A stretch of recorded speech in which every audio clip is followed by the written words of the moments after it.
जोहोलावजोफोरखौ जोङो पेरेलेलि माबोरै थार लामाजों लांनो हायो बे थांखिजोंनो दिनै जोंनि सरकारा बिटिआर हालामाव 40टा समस्तिखौ सरजाबनानै 3,000 क्लाबनो दिनै जोङो फुटबल आरो बिनि गासैबो गोनांथि जा मेटेरियेल्सफोर दङ बेखौ जों रानना होनायनि हाबाफारि लादों। स्पर्ट्स मेटेरियेल्सफोर राननानै होनायखौ नुनो मोनदों सार।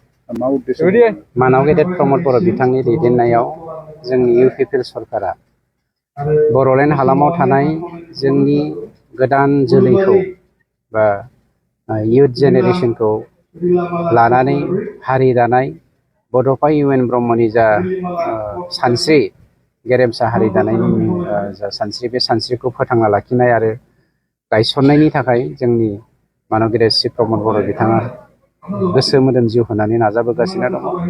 सोलोंथाइजों लोगोसे इयुथफोरखौ बा जोहोलावजोफोरखौ जोङो पेरेलेलि माबोरै थार लामाजों लांनो हायो बे थांखिजोंनो दिनै जोंनि सरकारा बिटिआर हालामाव 40टा समस्तिखौ सरजाबनानै 3,000 क्लाबनो दिनै जोङो फुटबल आरो बिनि गासैबो गोनांथि जा मेटेरियेल्सफोर दङ बेखौ जों रानना होनायनि हाबाफारि लादों।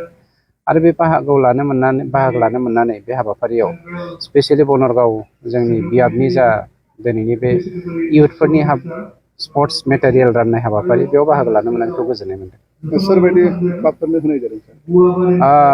जाय क्लाबा रेजिस्टार बांसिनखौ जों नोजोर होग्रोदों, रेजिस्टार नङैनोबो जों होदों। अब्लाबो जाय क्लाबा दिनै स्पर्ट्सआव गोसो मोदोम जिउ होनानै प्रेक्टिकेलि नांसोमबाय दङ बिसोरनो जों होदों। नाम मात्र रेजिस्टार जानानै जुदि बिथांमोना क्लाबनि एक्टिभिटिसफोरखौ बा केरेक्टारिस्टिक्सफोरखौ जुदि फल' खालामाखैबा बेखौ जोङो सेकेन्ड फेजआव होनायनि थाखाय हाबाफारि लादों। जोहोलावजोफोरखौ जोङो पेरेलेलि माबोरै थार लामाजों लांनो हायो बे थांखिजोंनो दिनै जोंनि सरकारा बिटिआर हालामाव 40टा समस्तिखौ सरजाबनानै 3,000 क्लाबनो दिनै जोङो फुटबल आरो बिनि गासैबो गोनांथि जा मेटेरियेल्सफोर दङ बेखौ जों रानना होनायनि हाबाफारि लादों। स्पर्ट्स मेटेरियेल्सफोर राननानै होनायखौ नुनो मोनदों सार। मा उद्देश्य? मानाव गेदेर प्रमद बर' बिथांनि दैदेननायाव जोंनि इउपिपिएल सरकारा बर'लेण्ड हालामाव थानाय जोंनि गोदान जोलैखौ बा इयुथ जेनेरेसनखौ लानानै हारि दानाय बड'फा इउ.एन. ब्रह्मनि जा सानस्रि गेरेमसा हारि दानायनि जा सानस्रि बे सानस्रिखौ फोथांना लाखिनाय आरो गायसननायनि थाखाय जोंनि मानाव गेदेर श्री प्रमद बर' बिथाङा गोसो मोदोम जिउ होनानै नाजाबोगासिनो दङ।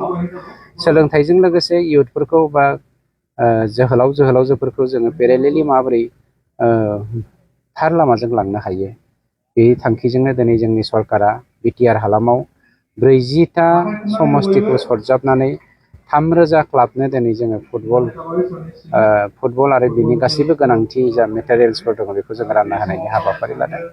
आरो बे बाहागो लानो मोननानै बे हाबाफारियाव स्पेसियेलि बनरगाव जोंनि बियाबनि जा दिनैनि बे इयुथफोरनि स्पर्ट्स मेटेरियेल राननाय हाबाफारि बेयाव बाहागो लानो मोननायखौ गोजोननाय मोनदों। सोरबायदि क्लाबफोरनो होनाय जादों सार?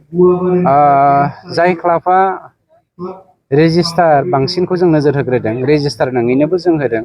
अब्लाबो जाय क्लाबा दिनै स्पर्ट्सआव गोसो मोदोम जिउ होनानै प्रेक्टिकेलि नांसोमबाय दङ बिसोरनो जों होदों। नाम मात्र रेजिस्टार जानानै जुदि बिथांमोना क्लाबनि एक्टिभिटिसफोरखौ बा केरेक्टारिस्टिक्सफोरखौ जुदि फल' खालामाखैबा बेखौ जोङो सेकेन्ड फेजआव होनायनि थाखाय हाबाफारि लादों। जोहोलावजोफोरखौ जोङो पेरेलेलि माबोरै थार लामाजों लांनो हायो बे थांखिजोंनो दिनै जोंनि सरकारा बिटिआर हालामाव 40टा समस्तिखौ सरजाबनानै 3,000 क्लाबनो दिनै जोङो फुटबल आरो बिनि गासैबो गोनांथि जा मेटेरियेल्सफोर दङ बेखौ जों रानना होनायनि हाबाफारि लादों। स्पर्ट्स मेटेरियेल्सफोर राननानै होनायखौ नुनो मोनदों सार। मा उद्देश्य?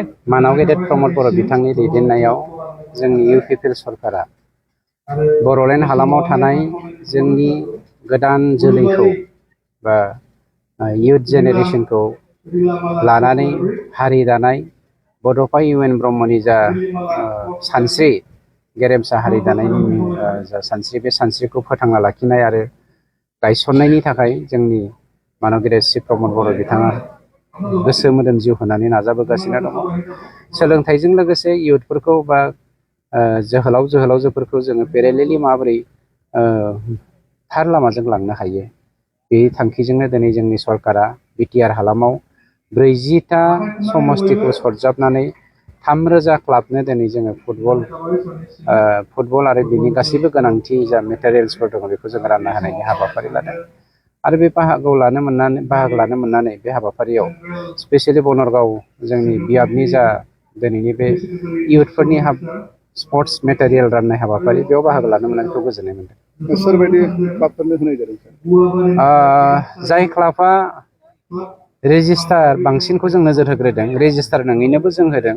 अब्लाबो जाय क्लाबा दिनै स्पर्ट्सआव गोसो मोदोम जिउ होनानै प्रेक्टिकेलि नांसोमबाय दङ बिसोरनो जों होदों। नाम मात्र रेजिस्टार जानानै जुदि बिथांमोना क्लाबनि एक्टिभिटिसफोरखौ बा केरेक्टारिस्टिक्सफोरखौ जुदि फल' खालामाखैबा बेखौ जोङो सेकेन्ड फेजआव होनायनि थाखाय हाबाफारि लादों। जोहोलावजोफोरखौ जोङो पेरेलेलि माबोरै थार लामाजों लांनो हायो बे थांखिजोंनो दिनै जोंनि सरकारा बिटिआर हालामाव 40टा समष्टिखौ सरजाबनानै 3,000 क्लाबनो दिनै जोङो फुटबल आरो बिनि गासैबो गोनांथि जा मेटेरियेल्सफोर दङ बेखौ जों रानना होनायनि हाबाफारि लादों। स्पर्ट्स मेटेरियेल्सफोर राननानै होनायखौ नुनो मोनदों सार। मा उद्देश्य?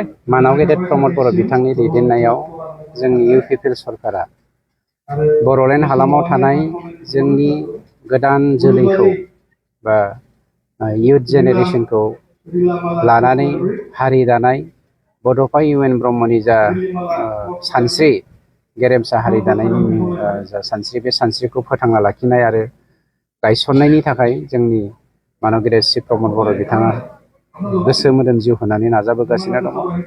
सोलोंथाइजों लोगोसे इयुथफोरखौ बा जोहोलावजोफोरखौ जोङो पेरेलेलि माबोरै थार लामाजों लांनो हायो बे थांखिजोंनो दिनै जोंनि सरकारा बिटिआर हालामाव 40टा समष्टिखौ सरजाबनानै 3,000 क्लाबनो दिनै जोङो फुटबल आरो बिनि गासैबो गोनांथि जा मेटेरियेल्सफोर दङ बेखौ जों रानना होनायनि हाबाफारि लादों।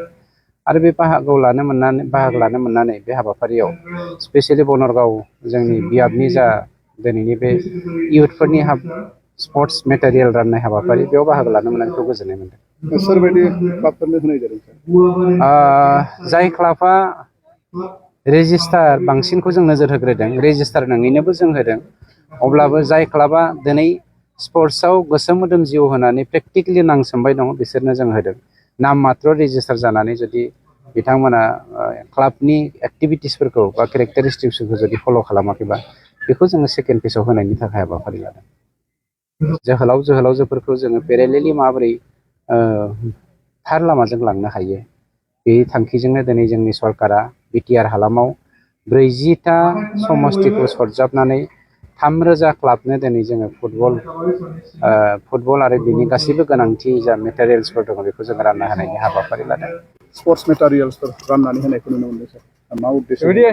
मानाव गेदेर प्रमद बर' बिथांनि दैदेननायाव जोंनि इउपिपिएल सरकारा बर'लेण्ड हालामाव थानाय जोंनि गोदान जोलैखौ बा इयुथ जेनेरेसनखौ लानानै हारि दानाय बड'फा इउ.एन. ब्रह्मनि जा सानस्रि गेरेमसा हारि दानायनि जा सानस्रि बे सानस्रिखौ फोथांना लाखिनाय आरो गायसननायनि थाखाय जोंनि मानाव गेदेर श्री प्रमद बर' बिथाङा गोसो मोदोम जिउ होनानै नाजाबोगासिनो दङ।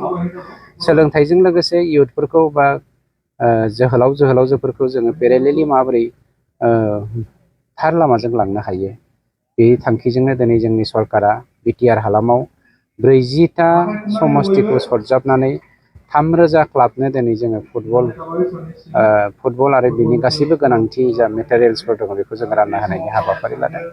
आरो बे बाहागो लानो मोननानै बे हाबाफारियाव स्पेसियेलि बनरगाव जोंनि बियाबनि जा दिनैनि बे इयुथफोरनि स्पर्ट्स मेटेरियेल राननाय हाबाफारि बेयाव बाहागो लानो मोननायखौ गोजोननाय मोनदों। सोरबायदि क्लाबफोरनो होनाय जादों सार? जाय क्लाबा रेजिस्टार बांसिनखौ जों नोजोर होग्रोदों, रेजिस्टार नङैनोबो जों होदों।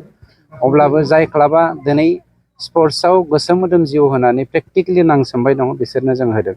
नाम मात्र रेजिस्टार जानानै जुदि बिथांमोना क्लाबनि एक्टिभिटिसफोरखौ बा केरेक्टारिस्टिक्सफोरखौ जुदि फल' खालामाखैबा बेखौ जोङो सेकेन्ड फेजआव होनायनि थाखाय हाबाफारि लादों।